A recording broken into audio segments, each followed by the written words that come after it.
ഉദ്ഘാടന സമയം നീണ്ടാൽ ചടങ്ങിൽ നിന്നും ഇറങ്ങിപ്പോകുമെന്ന് മുഖ്യമന്ത്രി പറഞ്ഞു.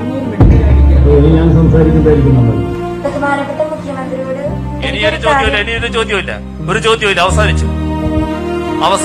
Thank you sir. വളരെ നല്ലൊരു ഉദ്ഘാടന പ്രസംഗം കാഴ്ചവെച്ചതിന്. അമ്മാതിരി കമന്റ് കേട്ടോ. നിങ്ങളാളെ വിളിച്ചാൽ മതി. യോഗത്തില് അതിന്റേതായ അച്ചടക്കം പാലിച്ചിരിക്കുന്നതാണ് എപ്പോഴും നല്ലത് കേട്ടോ. എന്തും കാണിക്കാനുള്ള ഒരു വേദിയാണ് യോഗം എന്ന് കരുതരുത്. അയാൾക്ക് ചെവിളി കേൾക്കുന്നില്ലെന്ന് അതൊരു ശരിയായ ഏർപ്പാടല്ല. ഞാൻ സംസാരിച്ച് അവസാനിപ്പിച്ചതല്ലേ. സംസാരിച്ച് അവസാനിപ്പിച്ചു.